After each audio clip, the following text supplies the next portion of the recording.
Hey, welcome back to the Real Estate Excellence Podcast with your host, Tracy Hayes, real producer in the house. Today I have a co-owner of one of the fastest growing real estate brokerages in Northeast Florida. You're actually the founder, though, right? Brought the wife, co-founder. You're the wife. You got the wrong Brooks on the podcast, for sure. Co-founder.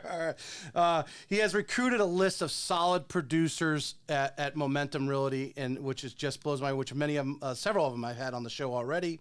In 2015, he was a Rookie of the Year at a brokerage he was with. He's a coach, mentor, recruiter. He also has a lending side, a marketer.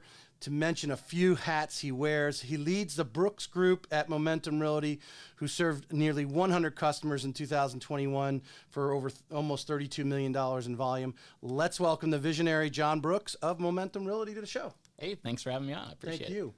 I was the first thing I caught about you. I saw your information. I tagged on you.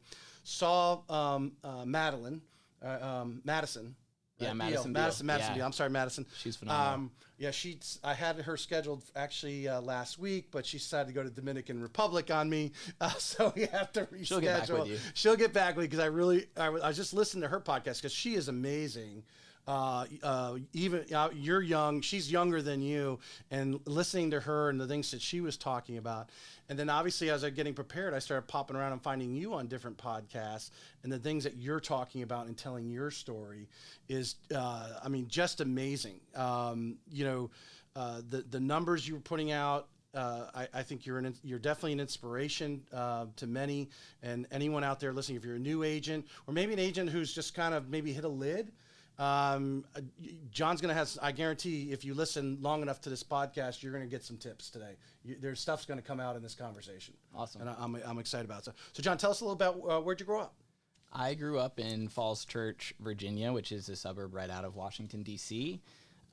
So it's the Super Bowl of economics up there. It's a fast-paced environment. Mm-hmm. And grew up there, for the first 18, 20 years of my life. Went to Virginia Tech. I was the youngest of three brothers, so we're a hyper-competitive family.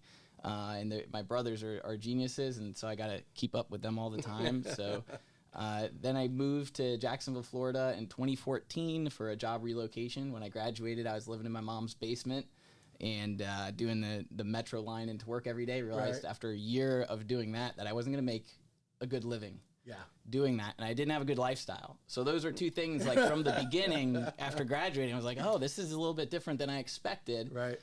So my wife and I relocated to Jacksonville, Florida, and that really changed everything for us. Now but you didn't enter into real estate right away. No. Tell us what you do, because I've obviously listened to podcasts, so I want you to tell the story. What you come to Jacksonville? What are you doing?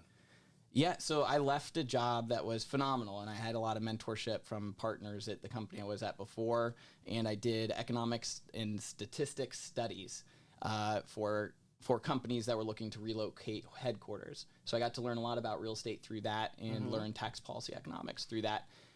When I came to Jacksonville, the environment was different, and I needed to switch jobs. It was just a different pace. I felt like the quality of the people I was working with was different than I had experienced in Washington, D.C. And again, I'm young, so I don't know. Right. But you were picking up on that. But that's true, though. I have family. I've lived outside D.C. We visited I lived in Northern Virginia for most of the 90s. Corporations having some sort of presence in the greater D.C. area is part of the game. Yeah. You got to play the political game, too. Mm. So I switched over and went to a Wall Street investment bank and became a real estate investment banker. And all those hedge funds that are out there purchasing the single-family rental properties, American Homes for Rent, Invitation Homes, all those, I would actually securitize those loans and go up to Wall Street, meet with the rating agencies, tranche out those loans, and then sell them internationally. And so I got to see the end game of what happens in real estate, which was really cool. What was your major at Virginia Tech? Finance. Finance was your major. So they only teach you so much. How do you, at a very young age, that's some high level stuff. And I've run into other young people that have gotten it. How do you kind of get introduced into that? Is it a network or who you know? Or, it's mentorship and finding the right mentor, not somebody that says they know how to do it but doesn't actually know how to do it. So done it. I was very someone who's actually done what you want to do. So I had really good, like in every job that I've had the partner take me under their wing, and I was like their analyst, and I did their job for them, and they would kind of just manage me. Right. And so I got to learn the partner level stuff as a young guy because I have a really hard work ethic. And they know that if I don't know how to do something, I'm going to act with integrity. I'm going to come back to them and be like, look, I don't know how to do this. Even if it's fundamental questions, I'm going to go back to them and get the answer before I move forward. Just so we mention them on the podcast, you sent me a podcast with the two gentlemen from Georgia. What's the name of their Bo Cook. Yeah. Is that Bo or Harrison and Randy. Is it dual? I thought it was Dual agency podcast. Dual agency podcast. So we want to throw that out there. You said something that was so. And I was telling my wife about it last night. Actually, I might have been telling Zach about it. I couldn't remember. I was telling someone about it because after you made a statement there that a lot of our people in our industry go out and they got that keynote speaker up there, or maybe they're at some, big, like a Keller Williams big huge event in Dallas, and they got these people up there speaking who aren't really they talk the talk, but they haven't walked the walk. You know what I'm saying? That actually have done the numbers that they're trying to teach you. You remember that part in that podcast? Yeah. Yeah. Well, I mean, so there's been like this interesting phenomenon over the last 7 years where whoever has the most money on their credit card can buy the most leads and have the biggest business, but that doesn't mean it's going to be a profitable business. Right. And so there's a lot of hypocrisy. So you might see like the major speakers on most of every single company. Right. Usually their number one, number two guys generally are the ones that are investing the most in these online leads. Well, a lot of them are not making as much profit behind the scenes. And that's something to be talked about because you get into the business why? Right. Well, you got to make money. Yeah, you're make money. Yeah. And to make so much money that you can get out of selling real estate or getting out of doing the day-to-day job, or you want to make an impact on the community, things like this. A lot of these teams that are buying these online leads, they do the exact opposite. They're trying to make their money back after spending so much, and then they have a lot of turnover because they don't treat their people in the appropriate way. Right, and then what happens is it all falls to pieces.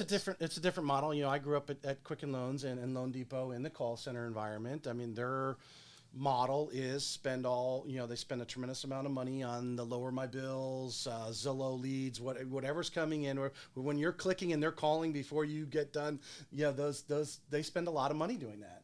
And they know that they take in so much, they're going to get so much out the other end. They're going to turn the 3 to 8% somewhere in that. And if you were doing 8% of your leads that you got at Quicken, you were really good. Right. Below 3, they're probably cutting you right now because the retraction in the refi market and so forth. Right. So, but you're right. I mean, it's a different model. To me, it's not. Obviously, if you have a lot of money and you go long term, Quicken was able to turn that into a much larger. Now they service mortgages. They have a model that people will invest in. But yeah, if you're down here and trying to get started and you're spending all your money here, well, when you run out of money, hopefully you're making enough on that back end, or it's tough, and it is a grind shop. Yeah, and there are businesses that make money doing that, and there's nothing wrong with that way of business. It's just one way of business, but I feel like it's been the one that's been the most focused on. So instead of putting the person on stage who has the most volume in units, why don't we find the person that has the best profit, the best lifestyle, the best health, and is completely financially free? Because that's the right person to model from. If you're modeling from a false idol that you see that's like on the brink of bankruptcy because they're on stage and you don't know all the financial details. They're just flipping the money and hopefully and you could be modeling off of them, and then your business is going to look like theirs. Well, what is the point? What did you really get into real estate to do? Was it to be number one and have your ego stroked? Or was it to become financially free and financially literate and then give back to the community in your own way? Right. I totally agree. I mean, when you graduated from Virginia Tech, obviously being a real estate agent didn't seem to be, from what I've read or what I've watched you and listened to you. What was your vision at 22 years old? So my parents, they were like, okay, you're going to quit your Wall Street investment banking job. You've got all these incredible mentors, and you're going to go be a real estate agent in Jacksonville, Florida. I mean, their eyes were rolling. They're like, oh gosh, where did we go wrong? Right. No, but I mean, I feel like they knew that I was going to be entrepreneurial, but there were things that happened to me that like made me have to go into it. Number one, there was a pay freeze at my company after I earned a ton of money for them. And I was doing a lot of work, and anyone who's in investment banking, you go in for the bonus at the end of the year. And so when they did a pay freeze and no bonuses, I said, look, I don't want to have anybody else have control of my life. Right. And right before that, my uncle, who's an entrepreneur, he had a brain aneurysm. And it just hit me. And he said, Jon, you need to do something with your life. Don't just keep winging it and going through the motions and do that corporate ladder. Like, you really need to go do something. Right. And so that hit me at the same time we were buying our first house. We made an offer. The listing agent didn't respond for 2 days. And my wife at the time, Brittany, she was my girlfriend at the time. She was like, you should not go to the house and go door knock them. And I was like, I'm going to go do it. And so I door knocked and made the deal with the seller directly. And we closed that house. We still own it today. And it'll be passed down to our daughter as an investment property. And it's making great money for us now. And so that's really what caused me to get in is the pain of the real estate transaction by people who just didn't care about the consumer, the inability to have income that accurately reflected the amount of effort that I put into my job. And so those two things, along with the pain of, hey, life is short, you need to do something, caused me to hop in at age 24 with no money. I mean, I had nothing, really. Your phone. So nope, not you're starting to lead into one of the things that I'm, interviewing nearly almost 60 agents now, at least 55 plus.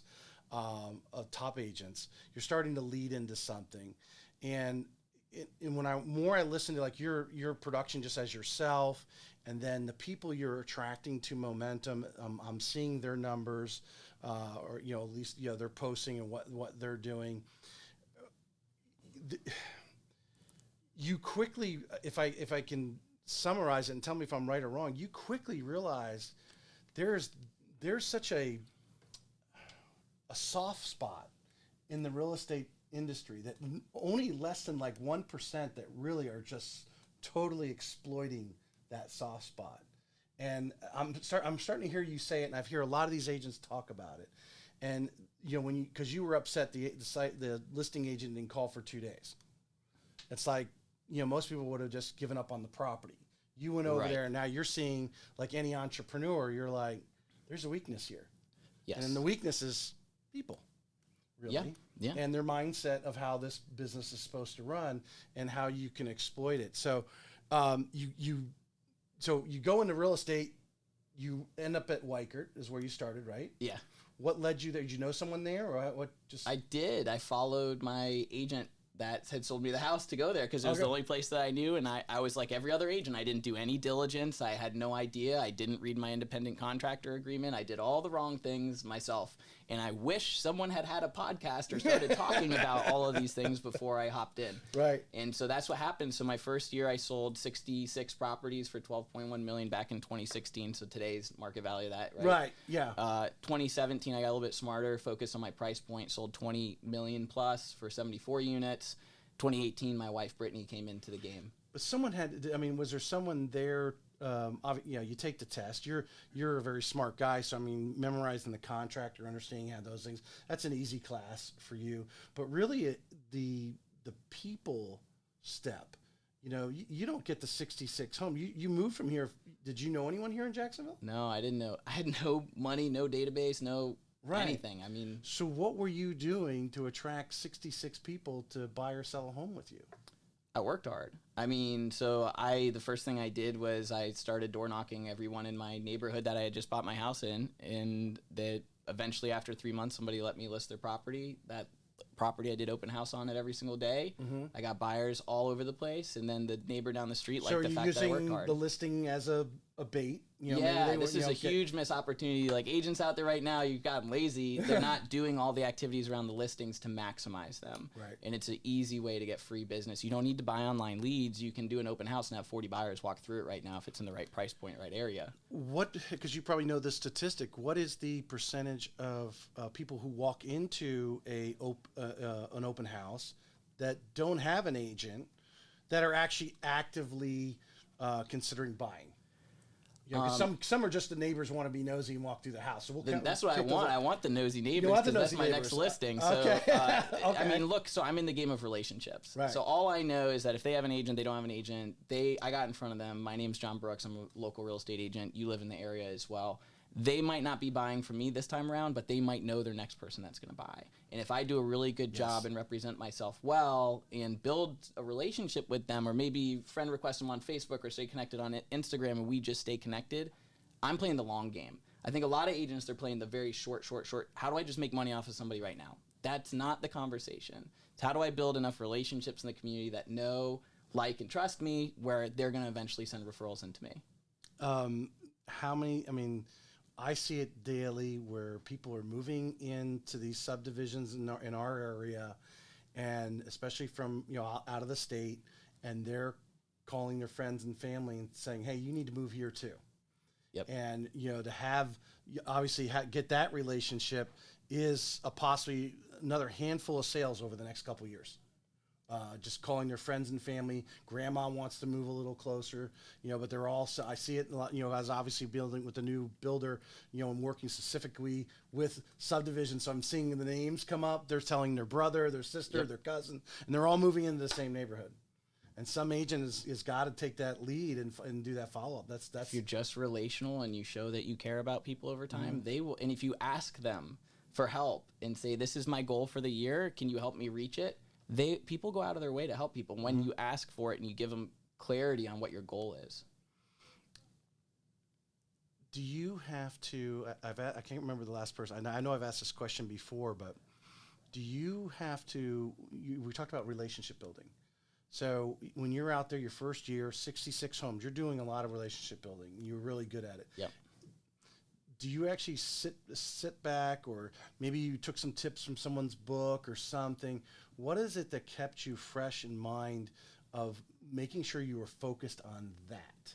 Focus on making sure, because we don't always click with everybody. Right. There's some people that just, some people are standoffish. They may really love you, but you don't know that because they're not reacting the way we would expect them to react, right? So what do you have to actually think about? Hey, you know what, Mrs. Smith, I haven't actually done this with her, and this is my process. I haven't, bought her a coffee or flowers or whatever it is. I don't know what it is. Do you have to actually think through that, or does it come natural to you to do that? It's both. Yeah. It's both. I think there's a lot of stuff that you can systematize to get content out in front of your audience that they care about. And you also have to do the personal touches to show them that you care about them. The reason why it's natural. What are some things that you do? Someone you don't know right now calls you up. Somebody from Virginia referred you, so there's no connection locally. You don't know them a whole hell of a lot. But what are like a couple of things that you make sure you do or consistently with each of your buyers that might be coming in that help build those relationships? What are some things that you do? Do you take them out to lunch? I don't know. What is it that you do? So just to go back to the natural, it's natural because I had such a bad experience, and that pain still fuels me. I'm like, the person that served me didn't care, and like I got into the business because I care, and like I want to make it better for everybody. So what are some of the things that we do? I mean, with the Brooks group that's run by Michelle Weaver, and it's got Ella Woods and Daniel Calloway. We've got some great agents there. What we do is we have a customer touch program that's over 100 touches per year. And we plan it out at the beginning of the year for the full year. It's in the calendar. There's exactly what it's costs, what it's supposed to do. And like everybody should do this. It's just natural business planning. Some of it's electronic. So mail, email, text, phone call, client appreciation event, drop by on a rotation. But when we see them, they know that we care. When they come into one of our events and we're meeting with them and we're hanging out and we get to see their family and they're bringing their friends as well, they know. You can tell when someone's genuinely interested in you and when they're just there to try to get a transaction off of you. You can tell. Right. And we're very much relational. So one of the things you do is you guys have regular past client events. Is that what I'm hearing? We did before COVID. And now that we've passed it off to the team, we haven't been as good with it because we've been so focused on building all these other businesses because we realize we can have an even bigger impact by helping agents grow even faster and have a bigger impact through them versus just doing it all internally ourselves. Okay. So you have a mapped out plan for the year, marketing just on past clients. Yeah. Touches, or I wouldn't say they necessarily, maybe just someone who walked in the open house, they may be somewhat looking half-heartedly right now, but you're touching them. Yeah. 100 times. Yeah. 100 times a year. Yeah, they get put into the database and they just get a lot of it can be automated. Roughly twice a week. Oh, for sure. Yeah. Every holiday, touching them. Okay. And they love it. I mean, it's not stuff that's going to waste their time. It's not spam. It's stuff that they actually care about. Now, were you with Weichert right up to Momentum in 2020 when you started? No, I was at Weichert, and then I wanted to learn how to build a team. Oh, that's right, KW. Yeah, okay. All right, you went to KW, and you started doing some coaching there. I was their youngest mastery coach, I believe, and that propelled my business forward. I was a mega camp speaker 2 years in a row. I spoke about profitability of small teams and then review, repeat, and referral business, because people were trying to figure out how are these agents growing so fast, so profitably, and I still see them on social media going on vacation for 3 months of the year. Right. How are you doing that, right? Right. And so we are teaching and coaching a lot of the agents in the marketplace. Up until that point, we were paid to go around and teach these classes in other states and other locations throughout Florida. So when we opened, there was just a line out of the door with real estate agents who wanted to learn how did they do it so fast, right? Some people, it takes them 10, 15, 20 years to get to that point. How do you do it in 3.5 years? So in a way, and you probably maybe you thought of this at the beginning, but you developed through the tour, through speaking, that was a way for you to gain exposure to your influence and credibility. It wasn't on purpose. Let me just right. Yeah. You started Yeah. doing it, and you're realizing, Yeah. all these people are, they're following you on social media, they're going to your events, they're listening to everything you say. Because let me tell you, when Miss Beal, when I listened to her, and I can see, obviously, she's learned. I just assume, I don't know the two of you personally, but she's learned a lot from you and your team quickly, and at her very young age is so high level. Just listening to her answer your questions when you were talking to her, and then watching you guys are on another level. You're on a level that even trust me, there's people that never reach that level. But what amazes me and is so exciting about it is because one of the things you mentioned was personal development. Yeah. To get when you're out there coaching and talking to these people, you have to be confident. You have to know your stuff, and then you got to actually be able to put it out. Explain it to them, right? And getting up and talking. That's not easy.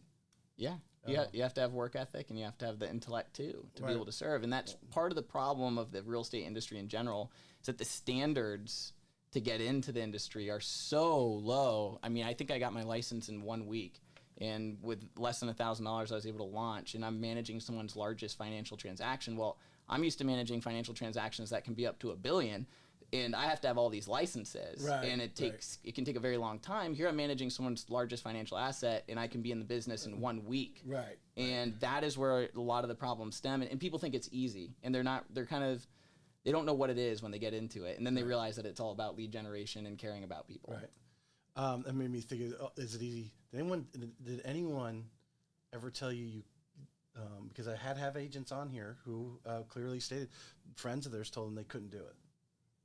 I don't think you ever had. You seem to be too strong of a guy. You were steamrolling through everything you were doing. My wife had that happen to her. Yeah. And you should interview her. Right, Her story we'll is unbelievable. So Yeah.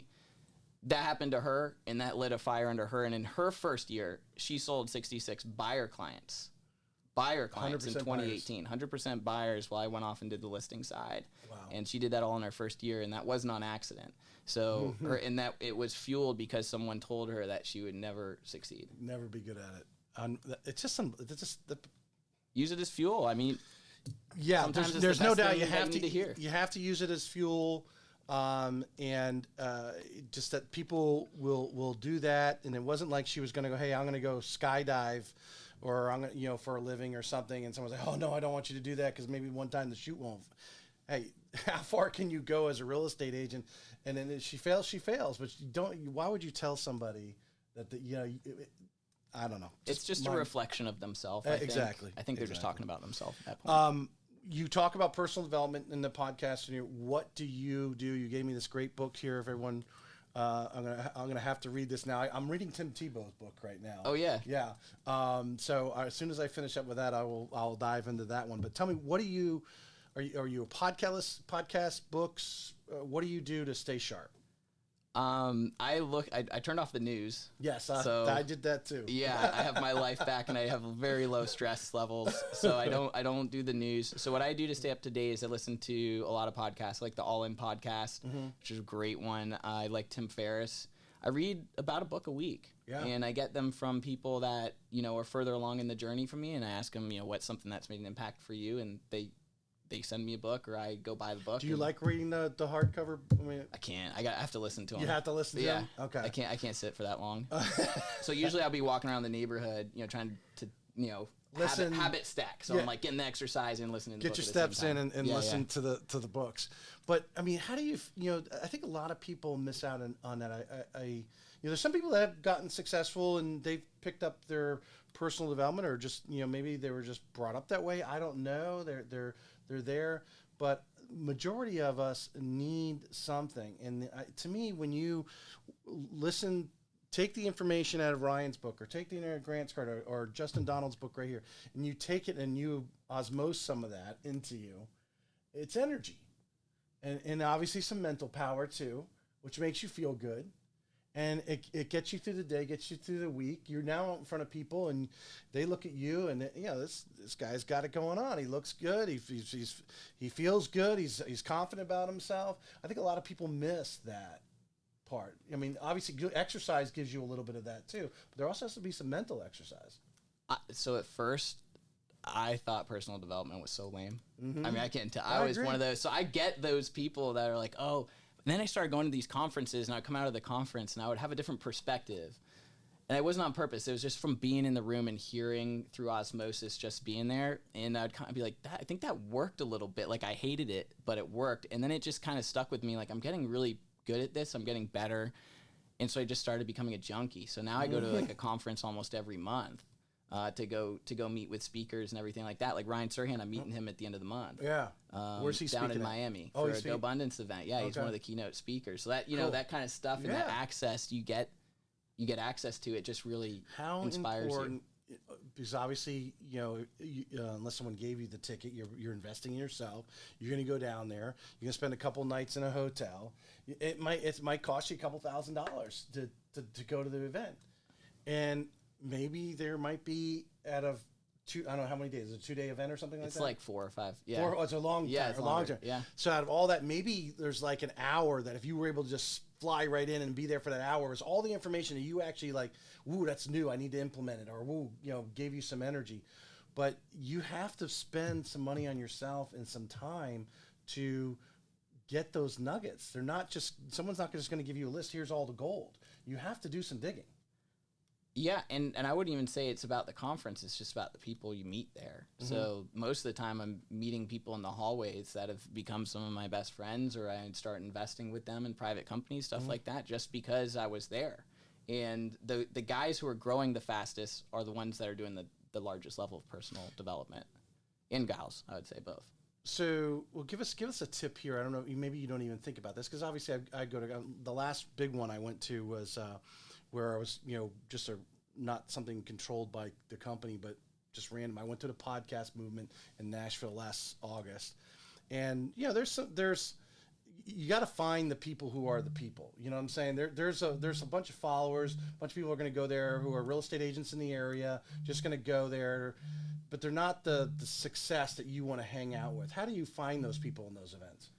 You just talk to people. It's just like an open house. You just see, you ask a lot of questions. So I don't usually talk about myself very much. I usually am just like, who are you? Like, how'd you end up here? What do you have going on in your life? Like, what brought you out to this event? Like, just being like a normal person, like you should. Right. Instead of the person that, sits in their room and just goes to the conference and then runs back up to the room. I did that at first. And then I started realizing there's not a lot of value in that. The value is finding other growth-minded individuals to surround yourself with. And sometimes they're not in your marketplace, so you have to go to them. Right.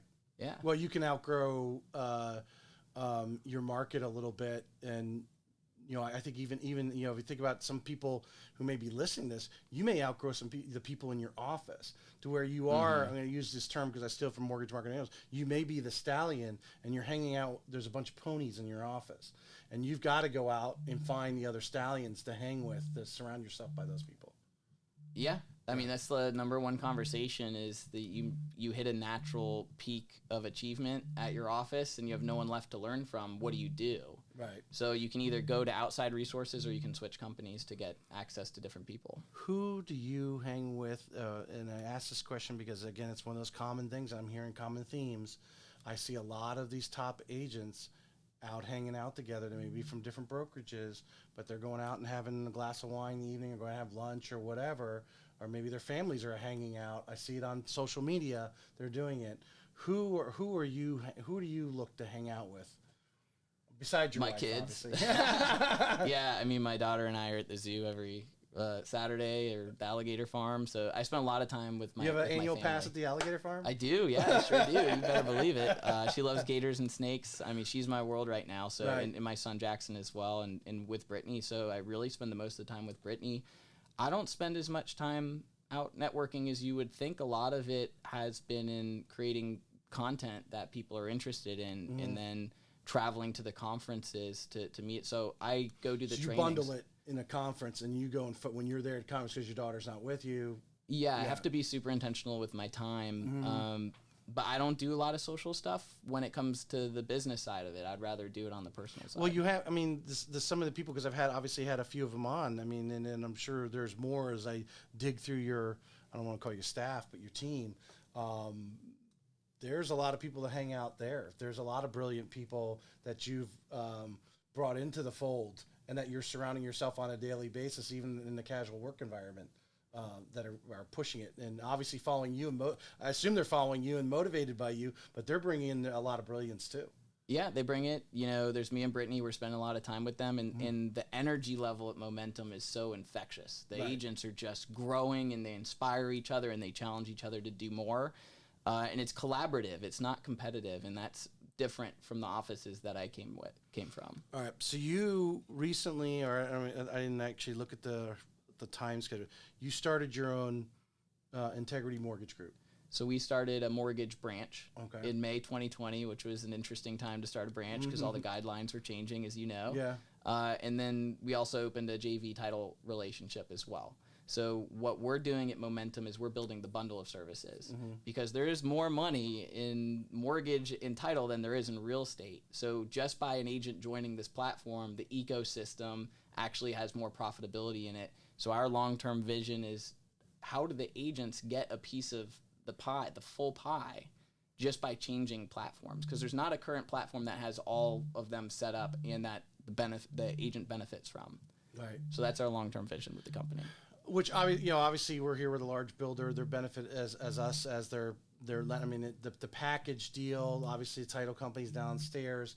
But how do you? Obviously, I mean, you guys seem to be doing enough deals to obviously keep a few loan officers busy. If all your agents are referring 100.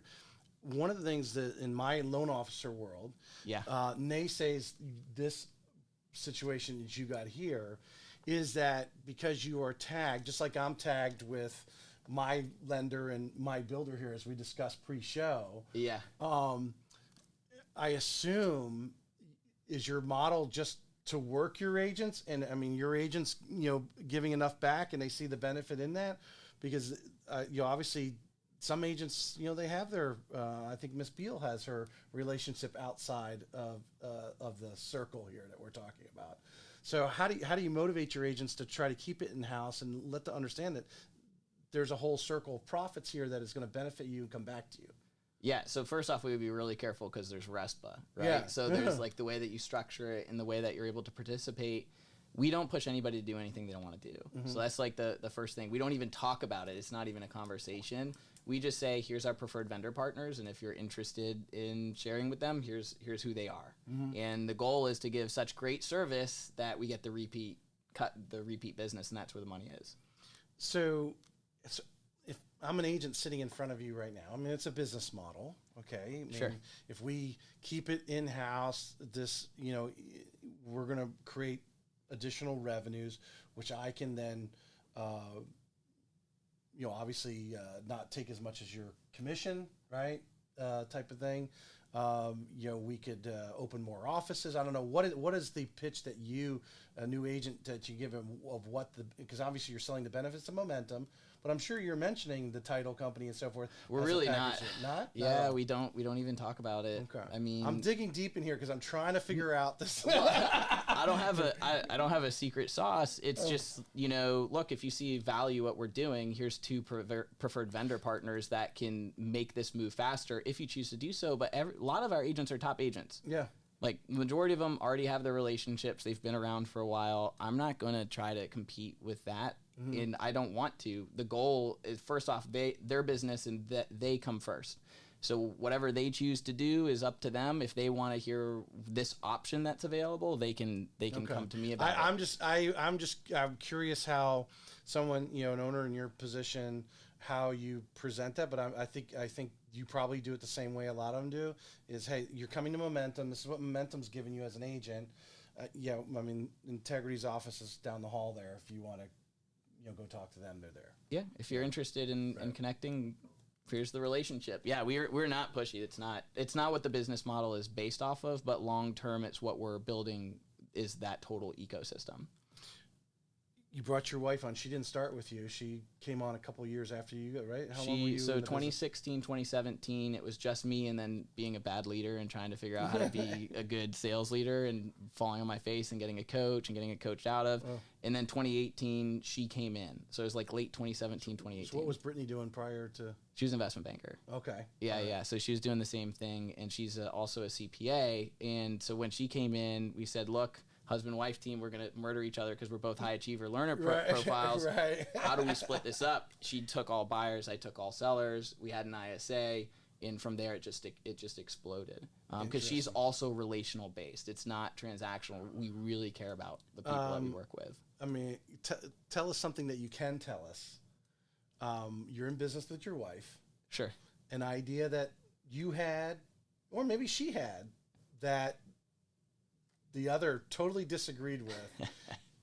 And was it shot down and actually moved forward? Because I imagine her idea probably moved forward. Your idea got shot down, but that would be the obvious guess. But give us something where you guys actually had a little bit of a, you didn't see eye to eye. It didn't, the other one's like, no, we ain't doing that.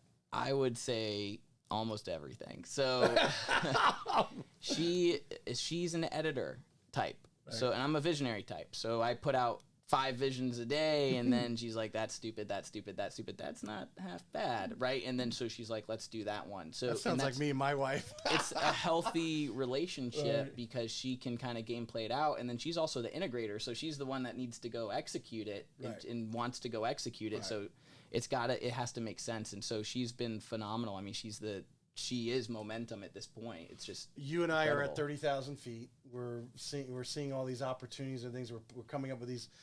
There was a word for it. I was watching Steve Harvey clip the other day, and Steve Harvey, the guy said the word, and I try to remember what it was, and Steve Harvey's like, "What? I only had a high school education. What's that word you said?" And basically it was having these ideas, these visions that we have, and we spit them out, and then we have a wife that actually goes, "This can be executed. This is not going to be." Yeah. Well, I mean, look, all this has been built in the last 2 years, and we're on track for $800 million. We've got a mortgage branch and a title JV, and that all happened within 2 years. I can't do that on my own. I have to have incredible people like Brittany, who's going to see it, implement it, help fix it when it breaks, right, or when it grows and evolves over time. So a lot of it is like we're experimenting. We're on the cutting edge of like what we think will work next, and we're testing the things that work. We then share with our real estate agents. And I imagine, like anything, because of the volume you're doing, to do little tweaks and see if they work, you can see that pretty quickly because you are versus I got a transaction here, transaction. You don't. It's hard to follow any tweaks where you're having so many, and then obviously having so many great people to execute it. Tell us the structure of the you just got one office right now? Are you opening others? Or is a lot of people working virtually? What's that whole setup as far as So it's completely virtual. Mm-hmm. So we have a co-working space. Our agents work virtually. We're actually in 14 locations throughout Florida. We're a top 10 brokerage in Gainesville as well, Gainesville, Florida. And the agents keep being attracted to the business model and the content that we put out there, and they reach out and they say, look, I want to have that type of growth too. and then they join us, and they don't really have any issue being virtual. There's other companies that have proven to be virtual. You don't need to spend all that money on the overhead for the office. Right. We've considered it like 3 or 4 times, and then we realize we drive by the other offices that are the big ones in town. There's no one in there. We're like, why are you paying 20 to 30% more in your splits to have an office that you never go to? Right. What is the additional benefit that you're actually receiving for paying 3 to 4 times more? How often does the local group you guys get together? I mean, do you have like a monthly social or something just to see each other and share? We do. We get together quite a bit. It is virtual, so if anybody needs anything, they just call me or Brittany or Michelle Weaver or somebody. Or we have this really active Facebook group where people answer each other's questions. So there's never a point within a 24-hour period you wouldn't get what you need anyway. It's just you're getting it virtually versus having to spend an hour driving across town to have that same exact conversation. Or we jump on Zoom and share screen and we solve it there. So we don't really see it being necessary. But we do get together, like you might see on Facebook, we get together for lunches and trainings and all that kind of stuff, probably twice a month that we like to do it just because we love our people. And when we meet with them, they share with us their struggles, and then we go out and find the solutions for them and bring it back to them. That is so important. I mean, that's a microcosm of any office, really. I mean, if you think about... You have to, I think the last couple of years is really, we think it's easy working from home and so forth. But over time, the mind starts working on you. You have to go and we're humans, we're social people, social animals. And you have to have some interaction and to see your reaction and talk to you. Or it could be on one-on-one on the screen. You're having a conversation. But at least you're seeing each other's face versus sight unseen. You're forgotten almost because someone gets so busy. Oh, I haven't talked to someone in a couple weeks. And you need that little bit of interaction more. Some people more than others. You started recently, and I saw the Facebook Ascend group. Explain the Ascend group to Momentum Champions. Yes. Yeah. So none of this has been planned. It's all been from experimenting and see what works. I just want to be clear on that. We had no intention for it to come through like this, but for our first 2 years, we rejected agents that produce less than 10 units in their first year. Because we said if you produce less than 10, you're probably part-time or you're not able to provide good enough service because you don't have enough reps.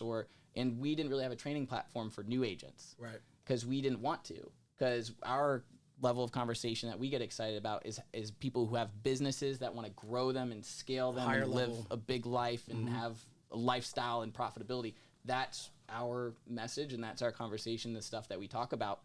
But we had a point where we looked back at the data and the data said you had 200 people that you denied from the company. And we said, well, that's a business opportunity because we just created another brokerage for somebody else.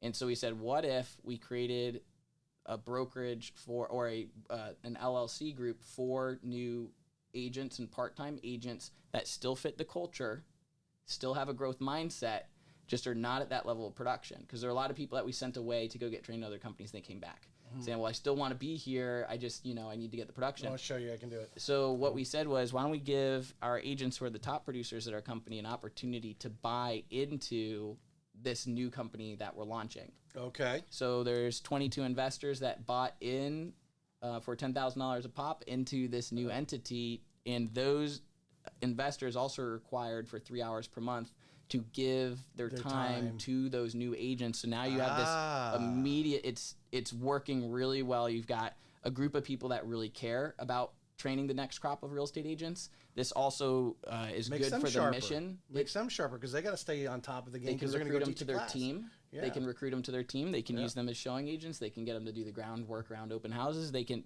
they can teach them by showing and doing versus sitting in a classroom for 5 hours listening to somebody that wrote a textbook. Sounds like an idea 20 I years would have ago. came up with. And that's what I love. It's working, and people are trying. I mean, we think we had 3 more people join today, so it's our first month. We have about 15 people in Ascend. They pay more than the Momentum platform, but they can graduate out of it once they hit a certain level of production. So Ascend is for 0 to 12 units. Once you get 12 units in a calendar year, you can graduate into Momentum Elite. Momentum Elite is 12 units to 30 units, and then once you pass 30 units, about 8 million in volume, you can become a Momentum Champion, and that's when you get access to phantom stock units. and that ties you to the upside of Momentum's growth. So we're double rewarding these top agents with investment opportunities that they wouldn't be able to get elsewhere. Well, what can I do with that 220 that they just gave me? I can go buy a commercial property that we can underwrite together as a group. We can create a hedge fund. We can buy stock. We can do whatever we want as a group, and the money that it makes, from Ascend goes back to those investors that invested in it. So we built this ecosystem that feeds and trains itself, and it's not perfect. It's our first month, but I like the over I like a the year concept. from now, it'll be phenomenal. You explained that very well. I picked up on exactly what you. I mean, I don't know the inner workings of real estate brokerage, and obviously, when you have different agents come to you, the different splits and how you're doing that, you can stay more uniform. And obviously they understand the graduation, almost like that promotion to go to Momentum. Yep. I've reached this. Imagine they're making more per transaction in Momentum than obviously in Send, because you're spending a lot of time and energy training them. You have to have a different platform that has to cater to them. To the new agent. That's brilliant. I love that. And the reason it came about is something that was in the back of me and Brittany's mind since the beginning, because at our company we asked for ownership, and we wanted ownership of the ancillary services too, because we knew how much money they had been making, and we were like, we can't get this at a big box. There's no way you're getting any sort of ownership of the company or anything else unless you buy out that entire franchise, and most of them are already locked up. So we always are thinking, what's the next thing that we can do to reward our people that's not a trophy and is actually something that's valuable to them and their family long term, and that would be additional investment opportunities that they can't get anywhere else. Right. And just the high level, golly, oh man, because you're such a brilliant guy, and I imagine the things for these guys to be around you and follow in the nuggets that you're dropping on the floor that they can scoop up, and that's powerful stuff. You mentioned several times in this conversation already, content. Yeah. And obviously those watching social media and content, this is content we're providing right here. This is going to be, it's in video. We're going to have it on audio. It's going to be spliced up in reels. There's content being put out there, but you are also referencing content directly to these people in Ascend and Momentum for teaching purposes, directly. How important, what percentage of time or something, I'm sure you probably have something, how you relate this to them, should agents be spending on education and receiving good content? So first thing, in terms of how much money you should spend on your education, for me, it's 10% of my income, regardless of how much money I make. And that's been something that I've done since the beginning. But how much time you should spend, I think that you should also habit stack. So when you're going for a run or a walk, you should be listening to educational, personal development content. I mean, the people who are going the fastest, again, they're doing the personal development work. They're doing the inner work that then is creating the outer circumstances 100%. that happen. The people who don't, who usually have big egos, they think they can do everything themselves. They don't need any sort of personal development. They know everything. They know it all. They know it all. Those aren't the people that we have at Momentum. So right. We actually have rejected some $8 and $12 million producers because they just reach out and then, they're like, I already know how to do everything. I'm just coming because you guys are really affordable.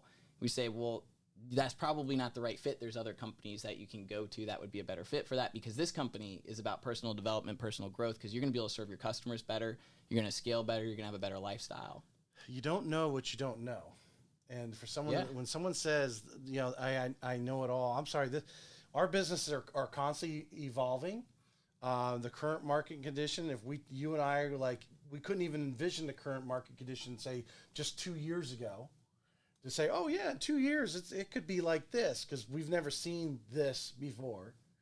And, how offers are being structured, which is the best deal coming in for your buyer, your seller, and so forth. These things are constantly in motion, and you got to surround yourself with other people who are doing it, because this situation over here, you may never ever see it again. But if you do, you are already in that circle and someone already told you that story and you call, hey, how did you handle that deal? This is similar to what I got right now. They miss out on that because they're just, again, they think they know it all. You just don't. I don't know anyone that could say, Einstein obviously never had that attitude. You know what I'm saying? Yeah. Yeah. Yeah, and we're not in the business of changing people. So we would rather just pick all the growth-minded people, get them into a room and have conversations about variables that actually matter, not the stuff that's all the smoke and mirrors that doesn't matter, which unfortunately a lot of other companies, here's a trophy, here's volume, here's units. And that's an indicator, right? That's an important metric, but it doesn't tell the whole story. So we dig deeper and we were very focused on the transparency conversations. Yeah, there's the recognition, but as you get older, it's like, yeah, recognize me with some cash. You know, I've got expenses. I got a college fund over here I'm funding. I'm thinking about retiring. Yeah, the recognition, makes me feel good for a moment, but that it doesn't pay the bills. How much cooler would it be to say I'm an equity owner of this company and I'm an investor in this new company that we launched and I'm actually spending time making the community better versus just getting a trophy. You know, it's just different. And we saw that because we got a ton. I mean, we were leaving with tons of trophies at all these events, and we're like, we threw them away. Yeah. We're like, this is cool. I don't have enough room in my house for all this stuff, and then I got to dust them. The feeling good has an expiration date. It's just, it's like, it might be tomorrow. So like, you feel good in the moment, everybody claps, and then you walk off the stage and you're like, yeah, I didn't really feel good because my bank account doesn't reflect what the trophy is saying. Right. And so you're rewarding the wrong metric. Well, when you start to personally develop, you start to understand that. And obviously, I'm sure you've talked, whether it's Grant Cardone or anything, what is your value? And, what is it, if you're, you're out there teaching they're teaching the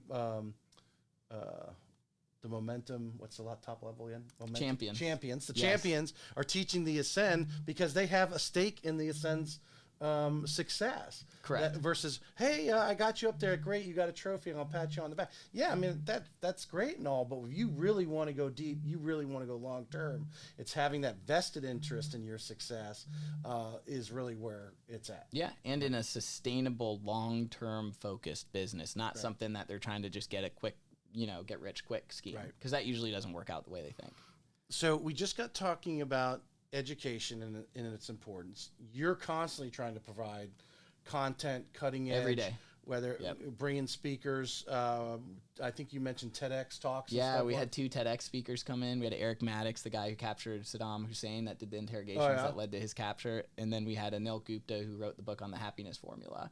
So you actually physically brought them in? I paid out of my own pocket $12,000 to fly these guys in and help our agents live a better life. I mean, Brittany and I started this. We had expectations of just having 4 agents by the end of the year. We'd be super happy, and it just exploded. And we said, look, we're going to reinvest the money back into these agents' lives and their personal development. And a lot of times they've got kids, so they don't want to move.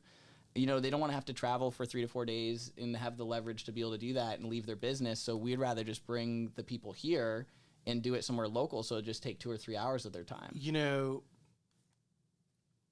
If you're listening to this podcast right now, which I know Jon has a great following, so there probably is a lot. I mean, I think you have to look at that because you're small in the size. You're not Keller Williams. You're not Coldwell Banker or anything like that. You're Momentum, and for you, because you basically. You and Brittany could have put that $12,000 in your pocket, put in your kid's college fund, went and bought yourself a new car, or invested, or towards a new car, and towards a new investment property. But you turned in and obviously saw something in that speaker and physically brought him here, to make that physical impact on your people versus watching a video or a webinar. Physically bring them in. That just shows your dedication to the success of everyone and impacting, because those dollars came directly out of you and Brittany's pocket. The company pays for them, but we are reinvesting. We don't have recruiters. We don't recruit people. We create content, and if people are interested, they reach out to us. You'll never see us make a phone call or anything like that. But we bring educational opportunities that you wouldn't be able to get elsewhere. And that is part of the value prop. And we're putting our money back into the agents' businesses. We do it in multiple ways. We also help them implement their touch programs. We have something called the Focus Program. We send out two mailers, two emails and a mailer each month, and we pay for their mailers. And we do that ourselves. Right. So I'm investing in your business. Not only am I investing in your personal development, I'm actually because you're putting hiring them money at a into high your touch level. program. You expect a certain thing. You're going to help them get to another level, Yep. but they have already got that groundwork. But a lot of, I think the average brokerage around here would have found some lender, some title company, and all the other vendors that support to pay for that speaker to come in, and you went and brought him in personally. I personally feel, this is me, so like it's a big statement, but I personally feel that like 99% of brokers do not care a crap about their agents at all, and it's just a business for them to make as much money as possible and do as little work as possible. They go through the motions to make And it look it's like you're set up that providing way. some content, but they're not even evaluating the content if it's even valuable. It's just, It's not. We already know it's not. That's why there's so many people moving from place to place. Right. It's a reflection of leadership's ability to provide value to those people that are in their business. And if they're not providing enough value, they're going to dip out. That's one of the number one things when I talk to people about, what's about their brokerage, all of them think they have top education things. It's like the number one thing. And so I often say, well, let's take education off the table because everyone's going to tell you their education is provided. But I think if you're looking for, speaking to our audience here, if you're an agent who's not with Momentum and you're looking around for some, matter of fact, I did chat with my wife a little bit about her and her good friend. You're kind of on their radar screen. They're looking at you, watching what you're doing. To listen what Jon's telling you here and how dedicated him and Brittany are to this success. And these are two brilliant people, really. I mean, it's amazing. I don't know how the two of you guys get in your house every night because you guys got so much going on. Yeah. Not that you have big egos. It's just you have amazing amount of energy coming off of you, how you actually can sit in a room together. I don't because I think you're both A personalities, aren't you? We have this whiteboard at home, and Yeah. we communicate business through the whiteboard, so we can write it down, so we don't have to tell each other what to do. We just put it on our whiteboard, and it gets done. Oh but man, that's amazing. I think I'm gonna take that idea. I might have to put a whiteboard in my house. We've got a lot of tips for couple teams that to not destroy them. We had to do a lot of coaching on it to make sure that we don't self-destruct. And we never came close to anything like that, but we were like, we want to be proactive. You want to be proactive. We want to be proactive on this. Yeah. No doubt. All right, so education, solid. Jon's putting money into it, serious money, bringing obviously top people in. We talked about surrounding yourself by successful people. You like going to events. Hopefully you're going to go down and shake hands with a Ryan Serhant and the people that follow, his crumbs that are around him, his entourage, or at high levels as well, because he's hanging around high people. So even just being the presence of these people, that's how you like to do it. Consistency is another common theme that I hear from a lot of the top agents. What would you say in your business? What are you doing? Consistency and you're not a door knocker, but if you're a door knocker, if that's what you do, great. But what are you doing? Do you think that you and Brittany are doing that is keeping the momentum in momentum? I like that. All right. What are you consistently doing to just keep that fire going? Investing in our people and creating valuable content that will lead to meaningful change. Mm-hmm. I mean, that's it. I mean, invest in them. That's it. So I'm an agent. I'm thinking about, and they're meeting your minimum scale there for Momentum. Sure. Thinking about coming over, and they sit down, and obviously you're the agent's doing great production. They're not. They don't think they know everything, but what's the first thing or typically you're going that it's going to? You haven't even finished the question yet. The guy already know. Yeah. What are you telling them that you're going to add to their? So the first thing that we need to do when you come in is do a strength finder assessment, because I need to know how you operate as a human being in the lens that you see the world. Because if I don't understand that, I'm not going to be able to communicate with you correctly, and I'm not going to be able to coach you up in the business. Much like the It's like a disc test. The disc. The disc is okay. I go after strength finders. Strength finders is what you use, but similar idea of why you're doing that. Yeah, so I'm collecting data. So the first data you collect is like, who are you, how do you operate? The second piece of data is what's your track record. So I want to know, what did you do before you got into real estate? When you got into real estate, what was your production? Where were your sales? How much were your sales? I make them send me an Excel spreadsheet with every sale that they've done since the beginning of time. Most people don't have it, which means I automatically know that they don't have an effective touch program. Right. So we start filling in the gap by just finding the data, and then we do a business plan, and we come up with, based on your personality, based on what you've done in the past, here's the top 3 levers for lead generation that you should be pulling on. And by the way, no, it's not usually online leads. And they take those and we test them. They go out to the marketplace for a week or 2 and they test what we talked about. And if there's something that they really enjoy doing, because that's what makes you have it be a strength. So there's 3 E's. It's called ease, excellence, and enjoyment. You have to have all 3 for it to be a strength. Ease means it just comes to you easily. Excellence means you do it better than anybody else. And enjoyment means you love doing it. Like you wouldn't regret doing it when you wake up in the morning.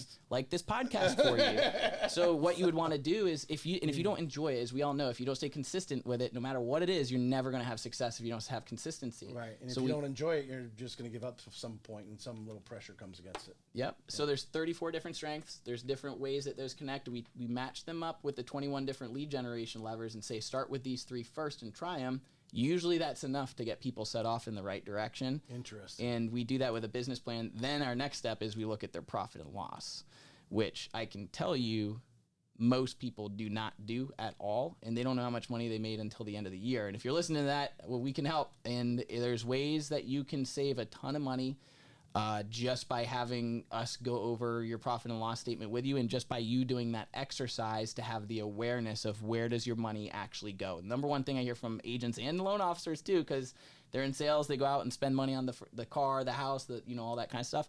Do you actually know where your money is going, and would you advise someone else to do what you did with your money? So we go and sit down deeply and figure out, like, what is your actual profit goal this year? Not volume in units. What is your profit? And then we back into volume units based on what happened to them in the past. So we are doing a full-on business plan, data and analysis. If I was going to become a real estate agent, he sold me on that right there. Because I don't know. No, maybe there's someone else doing it, but they ain't preaching it. I can tell you that. This is what I was doing that was different at my company before. And the profit conversation was my conversation. And I was pushing it, and I was heard, but nothing was being done about it. So I had to have our own platform to be able to coach the profit. They didn't understand. And most people do not make as much money as they think, and they got the trophy, their bank account 0, and they don't know when their next check's coming in. Right. And that is the norm. Right. And so that's why we call it a false idol.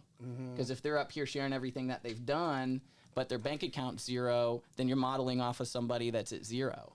Or in debt, even worse. And there's nothing wrong with it, right? So we don't judge you for where you're at. We actually want to help you get out of that. And there's a lot of agents that come to Momentum, they're like, I'm financially free. Like, I'm getting really close to being financially free because the platform is coaching to that. Where did you get that? It came from pain, watching other people struggle with this. So you... And it's my skill set. You had this... It's Brittany's skill set. Brittany's skill set. Yeah. Well, she's the accountant, right? She's we're numbers people. We're in Excel spreadsheets all day. I mean, our agents hate it. They're like, would you please get out of Excel? But the data tells the story. The numbers tell the story. If you don't have the numbers, there's no story to be told. It's a lie. We're right at an hour, but give me an example of someone who you can recall recently that came in. Yeah. That took the test, and you said, do these 3 things. Yeah. What was one of the things that they were really good at, and then they just almost immediately saw a return? Yeah, this wouldn't be the perfect we don't have to example. Mention names, but it's an agent in Gainesville. She was rated the #1 agent in Gainesville the year before. She was at a big box brokerage and sold about $3.8 million. She came to us and sold $22 million the next year. Holy cow! She paid off all of her debt, which is over $100,000, and she bought an investment property cash, and she bought a car cash, and now she's financially free, building a team, and she's going to be the #1 in that market. What was her little thing? And she's not even in our market. So this is how you can see you can get the value from Momentum not even being local. In St. Johns County, yeah. Yeah. So, but I mean, like, what was her couple little things? So she maybe did need to be on online leads, because for her marketplace, I mean, my wife and I were buying $70,000 a month of online leads. We understand the lead game. Like we understand the team and the structure and the margins and all that stuff. We're not teaching anything. We would never teach anything we haven't done ourselves or really know, because then we're a false idol. Right. Or if we didn't know, we'd go out and find somebody else that's an expert and bring them in and have them speak to it and make sure that they're valid first. But yes, the first thing that she needed to do, because her price point in her area is not as competitive as our local market. Right. If she split with a lender and started doing these leads, I mean, and our hypothesis was correct, and she crushed it. She is so good at providing service that everyone she works with, just like Brittany, started referring her. Every person that Brittany works with, she one gets a online referral. need became multiple deals because of her service. And now she's turned it off. And she only needed to do it 1.5 years to change the trajectory of her whole life. Wow. And now she's all referral based. From roughly $4 million to $22 million One in year. Gainesville. 1 year. Yeah. I mean, was it a lot more transactions or just getting into the It right was more price transaction and price point. We did points? all A combination of both. Yes. Wow, that's... And she's very scientific too. I mean, she had to put the work in, but she wasn't doing the right things. So what we're good at figuring out is which variables matter for you. Have you tried this? Have you tried that? And if the agent's willing to do the work, John, are the you chance doing of this it happening is with doing this with your lending side? Yeah, we have the same. I'd really like to see the Lending is different. And I can explain that maybe offline if you want. But I can explain to you. I can share what I've learned. learned. Okay, you share what you learned. All right, we are right at an hour. I'm gonna wrap this up. If I'm a new realtor, I'm a realtor right now. I'm like trying to find out where Jon is, and let me tell you, that is, I mean, talk about dedicated to your people and that assessment. And I mean, that obviously, I'm sure you have other stories, but that Gainesville story is like that. That's one. I mean, that one there is just like so amazing. Just change this. I mean, $4 million to $22 million as a real estate agent. You're in another zip code. That's becoming the norm. Or even an agent that comes in and they're at X production and they do the same production the next year, but their profit's 3 times higher. Right? So, like, who cares about volume and units? Like, who actually, it doesn't matter. It's your net and then what you do with the net. Are you investing it? Are you building actual cash flowing assets and things like that? All right. These are I call my 2-minute warning questions. Just ask these all the time. Is it more important who you know or what you know? It's who knows what you know. Who knows what you know? That's an interesting answer. Did you practice that one? You knew this was coming. Explain. If you know something, but nobody else knows that you know it, it doesn't matter. No. If you know a lot of people, but you know nothing, then it doesn't matter. So it's who knows what you know. So people know that I know how to help them get profitable in real estate. I like that. So who needs to know that? Agents that are struggling to be profitable. Maybe you're listening to this and you're saying, look, I really do want to change. It's been too long that I've been at this level, or I'm peaking at my company, or they are rewarding the wrong things. And I notice that, and I want to be profitable, and you can make a change. So just so agents watching this right now going, man, whoa, that was high level stuff. They want to sit down with you and Brittany. What's the best way for them just to obviously get your phone number online, call you, email you, or whatever, and set up an appointment? I mean, because I imagine you guys probably have a list of appointments going on. We are getting 4 inquiries a day from people trying to join the company, and then we have a crew of 6 champions that filter them for cultural purposes. So if you want to apply, you can go to our website and you can say which one, and then they have pre-qualification questions, and then you do have to do the strength finders. So if you're not interested in personal development, don't call us, don't apply, and we do this on purpose. You're going to jump through hoops because we want to push away the people that aren't really interested and they're just attracted for some reason because it's affordable. They drag down your organization. We want the high energy, growth-minded people, and growth-minded people love the obstacles. They love it. And so if you see them go through it quickly, then you're like, this person, that they're going to have success in real estate because they have the right mindset for it. What's on you and Brittany's travel bucket list? Travel bucket list. Oof. We've got a lot of travel coming up. What's the most exotic place you're going? Where you? I mean, I want to go back to Hawaii. I want to go back to Maui with Brittany and do the road to Hana. I don't know if you've ever I've never been to Hawaii. You should My go. wife's in more in the Tahiti and those Maldives and that kind of thing. Yeah, and I want to go to Galapagos. Brittany probably has different ideas. She wants to go, to some parts of Asia and stuff like that. Right. Yeah. All right. we're loan officers, so we gotta ask you this question. You already know the answer. I already know the answer. What's the number one thing you request of your referral partners, or obviously I assume you refer in house to keep it in your house to your own lender, but that loan officer as part of their employment. I mean, what's the number one thing you request of them? Communication. Which Right. is what every other person has said, because it's the truth. Yeah. I mean, if you don't have somebody that's responsive, then I gotta there's change that nothing. question, I guess. Yeah. People are cheating. Maybe it's like, what would you, other than communication, what would you look for in your loan officer? Because we already know that's going to be the number one value. From our industry, the three things that we want, obviously close on time is obviously number one. It's basics. It's basics. The number three thing was actually leads that were referred to us that are approved and looking, we call them, and it consistently be at least once a week touching on those, because a lot of times the agents aren't. They like right now, some people are like, oh, we're waiting for this $350,000 house in St. Johns County. Well, so is everybody else. So they may be in this thing for months, but to stay in touch with them, keep touching them for the agent is one of the top things, and obviously, communication through the process being number two. Yeah. So we could definitely talk for hours. I appreciate you coming on. Yeah. This is really Thanks good. for having me. Thank you, sir. Appreciate the time.